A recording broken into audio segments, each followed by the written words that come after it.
ہے کہ کیسے لوگوں کے ساتھ ہماری دوستی ہونی چاہیے۔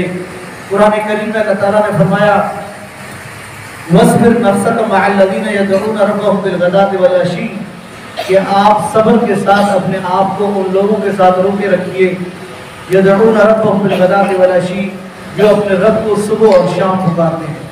یعنی ایسے لوگوں کے ساتھ آپ دوستی لگائیں جو اللہ والے ہوں اور اللہ کی طرف بلانے والے ہوں اور اپنا لو اللہ کے ساتھ لگانے والے ہوں۔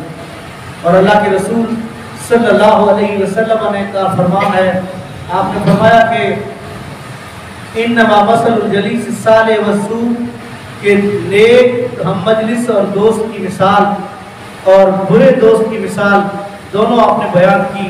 آپ نے فرمایا کہ نیک ساتھی اور نیک دوست کی مجلس خوشبو والے کی طرح ہے اور بری مجلس کی مثال آپ نے فرمایا کہ بھٹی والے کی طرح ہے۔ خوشبو لگانے والے کی آپ نے 3 فوائد بیان کیے۔ آپ نے فرمایا کہ خوشبو لگانے والا جو ہوتا ہے، سب سے پہلی بات تو یہ ہے کہ وہ آپ کو خود خوشبو لگا دیتا ہے۔ نمبر 2، اگر وہ خود آپ کو خوشبو نہ لگائے تو جو خوشبو آپ کو پسند آئے گی وہ آپ اس سے خرید لیں گے۔ اگر نہ وہ لگائے نہ آپ خریدیں تو کم از کم جب تک وہ مجلس میں موجود ہوتا ہے اس وقت تک آپ کو اس سے خوشبو آتی رہتی ہے۔ اور دوسرے نمبر پہ فرمایا نافذ القیل، جو بھٹی والا ہوتا ہے، اما یحرک علیک ثیابک، یا تو وہ آپ کے کپڑے جلا دے گا، کوئی چنگاری اڑے گی اور آپ کا جسم یا آپ کے کپڑے جلا دے گی، اور اگر کوئی چنگاری نہ اڑے تو جب تک آپ اس کے پاس بیٹھے رہیں گے آپ کو اس سے بو آئے گی۔ اب آپ دیکھیں ان دونوں مثالوں کا موازنہ کریں، کیسی عظیم مثال اللہ کے رسول صلی اللہ علیہ وسلم نے دے کر نیک اور برے دوست کی مثال بیان کی کہ نیک دوست کے ساتھ دوستی میں فائدہ ہی فائدہ ہے اور برے دوست کی دوستی میں آپ کو نقصان ہی نقصان ہے۔ ایک اور روایت ہے کہ سیدنا عبداللہ ابن عباس رضی اللہ تعالیٰ عنہ نے آپ صلی اللہ علیہ وسلم سے سوال کیا ای جلسائنا خیر، اللہ کے رسول کون سے ہم مجلس بہتر ہیں؟ آپ صلی اللہ علیہ وسلم نے 3 نشانیاں بیان کی۔ آپ نے فرمایا کہ من ذکرکم اللہ رؤیتہ وعلمکم وزاد فی علمکم منطقہ، کہ دوستی کے لحاظ سے جو بہترین دوست ہے اس کی 3 نشانیاں ہیں۔ پہلی اس کی نشانی یہ ہے کہ اس دوست کو دیکھ کر کے تمہیں اللہ کی یاد آ جائے کہ یہ نیک آدمی ہے، اللہ والا ہے، اسے دیکھ کر کے تمہیں اللہ کی یاد آ جائے۔ وزاد فی علمکم منطقہ، اور دوسری نشانی یہ ہے کہ جب وہ گفتگو کرے، بات کرے تو فضول واہیات نہ بولے، بلکہ اس کی گفتگو کے ساتھ آپ کو علمی فائدہ ہو، آپ کے علم میں اضافہ ہو، آپ کو نئی چیز ملے، آپ کی معلومات میں اضافہ ہو اور آپ کے علم میں اضافہ ہو جب وہ آپ سے گفتگو کرے۔ اور تیسری نشانی فرمایا کہ اس کا جو عمل ہے وہ ایسا باکردار اور باعمل آدمی ہو کہ اس کا عمل دیکھ کر کے آپ کو آخرت کی یاد آ جائے۔ اب یہ 3 نشانیاں آپ نے بیان کی۔ فرمایا کہ اس سے ملاقات ہو، اس سے ملتے ہی تمہیں اللہ کی یاد آ جائے، جب وہ گفتگو کرے تو اس کی گفتگو سے تمہارے علم میں اضافہ ہو، اور تیسری چیز اس کا عمل اور کردار اتنا اچھا اور عمدہ ہو کہ اس کے عمل اور کردار کو دیکھ کر کے آپ کو آخرت کی یاد آ جائے۔ یہ 3 نشانیاں جس دوست کے ساتھ ہوں وہ آپ کا بہترین دوست ہے۔ اور ایک اور سنن ابن ماجہ کی روایت ہے، آپ صلی اللہ علیہ وسلم نے فرمایا کہ ان من الناس مفاتیح الخیر وان من الناس مفاتیح الخیر ومغالق للشر وان من الناس مفاتیح الشر ومغالق للخیر۔ فرمایا کہ لوگ جو اللہ تعالیٰ نے پیدا کیے یہ بنیادی طور پہ 2 طرح کے ہیں۔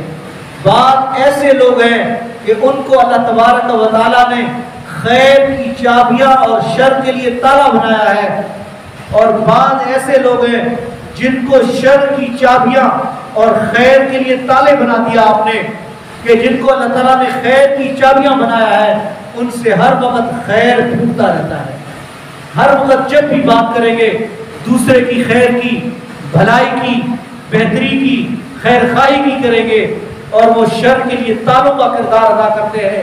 دوسرے فرمایا کہ جن کو اللہ تعالیٰ نے خیر کے لیے تالے اور شر کی چابیاں بنایا ہے، ان سے ہر وقت شر ڈھونڈتا رہتا ہے۔ جب بھی بات کریں گے لڑائی جھگڑا فتنہ فساد، کوئی ٹھڈا کوئی لڑائی، ایسی چیز ان سے نکلتی رہتی ہے۔ تو ان کو اللہ تعالیٰ نے گویا کہ خیر کے لیے تالے اور شر کے لیے چابیاں بنایا ہے۔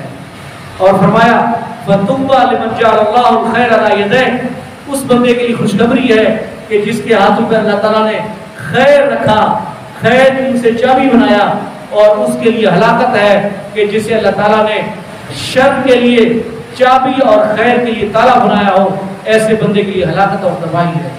تو سامعین کرام، ہمیں بھی دیکھنا چاہیے کہ ہمارا تعلق اور ہماری دوستی اور ہماری مجلسیں اور ہمارے ہم پیالہ اور ہم نوالا کیسے لوگ ہیں، کیسے لوگوں کے ساتھ ہماری دوستی ہے۔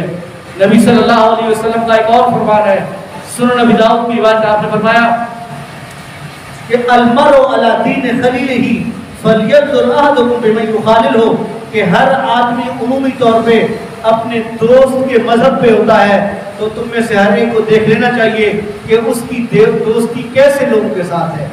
دنیا کے اندر بھی اگر ہم نے کسی سے کوئی تعلق رکھنا ہو، کوئی رشتہ داری کرنی ہو، تو ہم اس کے بارے میں معلومات لیتے ہیں، اس کے دوستوں کا پتہ لیتے ہیں کہ اس کے دوست کیسے ہیں، اس کی دوستی اور اس کا تعلق کیسے لوگوں کے ساتھ ہے، اس کو ہم نے بھی معیار رکھا ہے۔ تو شریعت نے بھی، نبی علیہ السلام نے فرمایا کہ دنیا کے اندر ہر انسان اپنے دوست کے مسلک پہ ہوتا ہے۔ تو بری اور اچھی مجلس کی مثالیں کئی ساری آپ کو مل سکتی ہیں۔ سیرت کے اندر میں آپ کے سامنے دو بیان کرتا ہوں۔ کہ صحیح بخاری کی حدیث ہے، ایک یہودی بچہ تھا، اللہ کے رسول صلی اللہ علیہ وسلم کی خدمت کرتا تھا، لیکن وہ ایک بار بیمار ہو گیا۔ نبی علیہ السلام اس کی تیمار داری کے لیے اس کے گھر پہ تشریف لے گئے، اس سے حال احوال پوچھا۔ اس کے بعد آپ نے اس بچے کو دیکھ کر کے کہا قل لا الہ الا اللہ، لا الہ الا اللہ پڑھو۔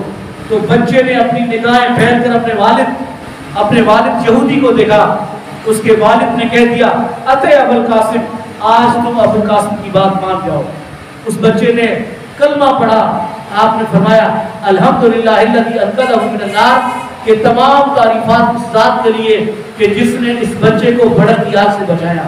اس کے بعد وہ بچہ فوت ہو گیا، جنت میں چلا گیا۔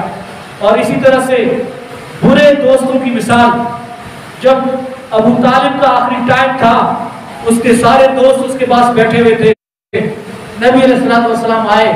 ساری زندگی ابو طالب نے پیغمبر علیہ السلام کا دفاع کیا۔ آپ نے آ کر کے کہا کہ میرے کان میں تم کلمہ پڑھ لو، اللہ کے سامنے میں تمہارے لیے جھگڑ لوں گا۔ لیکن دوستوں نے کہا یہ کیا بات ہے، ساری زندگی تم ایک مذہب پہ رہے ہو، ابھی جاتے ہوئے تم موت سے ڈر گئے ہو کہ جاتے ہوئے اپنے مذہب سے پھر رہے ہو۔ تو آخری ٹائم اس نے یہ کہا علی ملت عبد المطلب، کہ میں جاتے ہوئے اپنے خاندان اور اپنے دادا عبد المطلب کے ملت پہ جا رہا ہوں۔ یہ الفاظ اس نے کہے اور دنیا سے چلا گیا۔ اب آپ ان دونوں کا موازنہ کریں کہ دونوں میں اس نے آخری ٹائم نبی علیہ السلام کی بات مانی، کلمہ اسے نصیب ہوا، جنت میں چلا گیا، اور یہ آپ کا رشتہ دار ساری زندگی آپ کا دفاع بھی کرتا رہا، لیکن دوستوں نے ڈبویا۔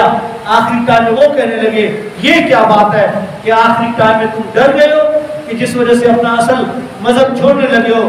تو اس نے دوستوں کے چکر میں آ کر کہا کہ نہیں، میں اسی پہ جا رہا ہوں، اور اس کی وجہ سے اس کی ساری آخرت خراب ہو گئی۔ اسی طرح سے جو 100 بندوں کا قاتل تھا، اس نے جب توبہ کا اس کو راستہ ملا، اس میں بھی شرط یہ تھی کہ جس بستی میں تم رہتے ہو یہ چھوڑ کر اس بستی میں جاؤ، فلاں بستی میں، کہ اس کے رہنے والے نیک لوگ ہیں۔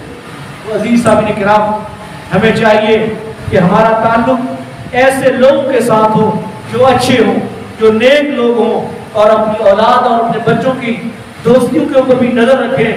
بس اوقات آئے روز اخبارات اور واقعات ہم ایسے پڑھتے اور دیکھتے رہتے ہیں کہ دوستوں کے چکر میں کوئی بندہ پھنس جاتا ہے اور پورا خاندان اس مصیبت میں رلتا رہتا ہے، وہ بھگتتا رہتا ہے، اس کی دوستی کے چکر میں پورا خاندان پھنس جاتا ہے۔ تو بھائیوں، ایسی دوستیوں سے ہمیں بچنا چاہیے، اور ہمیں شریعت کے مطابق اللہ کے رسول صلی اللہ علیہ وسلم نے جو معیار مقرر کیا، ایسے لوگوں کے ساتھ دوستی رکھنی چاہیے اور اپنی مجلسوں کے اوپر بھی نظر رکھنی چاہیے۔ اللہ تعالی ہمیں نیک بننے اور نیک لوگوں کے ساتھ تعلق رکھنے کی توفیق عنایت فرمائے۔ وما علیہ البلاغ المبین۔